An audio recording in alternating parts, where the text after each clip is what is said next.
Chris Deedy, a professor at Harvard, he was giving a presentation a number of years ago. I was at this conference, and he made a bold claim. He said he suspects that there may come a time when pure face-to-face teaching and learning will be considered by many educational malpractice. And that's a really bold statement. I don't know if I even agree with it or not, but the spirit of it, I think there's some real truth in it, which is the idea that we're gaining new knowledge and we're gaining new technologies that give us some great advantages for teaching and learning environments. And to ignore those is to ignore an opportunity to really benefit our students.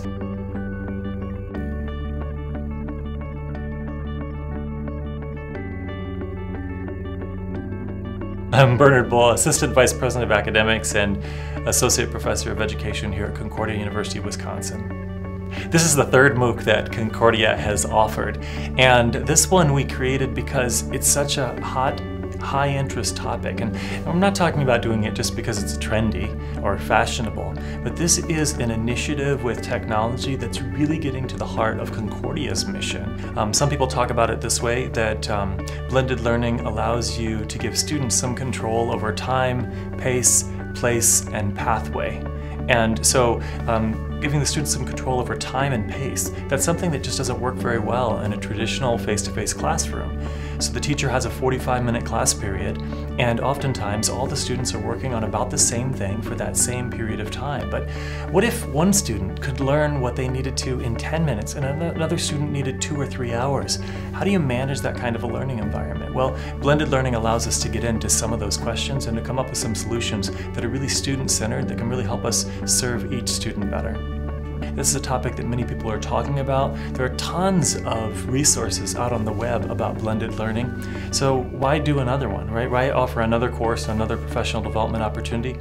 Well, what we're doing that's a little bit different is we're offering a MOOC, a massive open online course. And this is not just a course that's about presenting a bunch of content.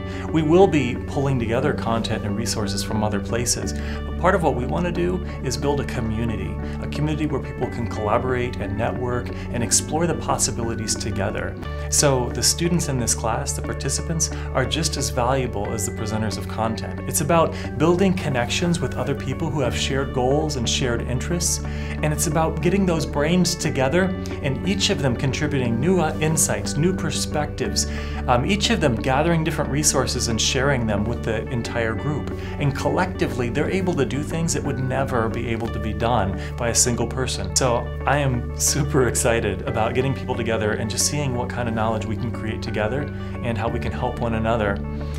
This is a course that's fine for individuals who want to just learn about blended learning, but it's being designed especially for groups of people who are attached to the same school who'd like to take it together, and they can use this as a chance to network and to collaborate with others, but also to build a shared vision for their own school.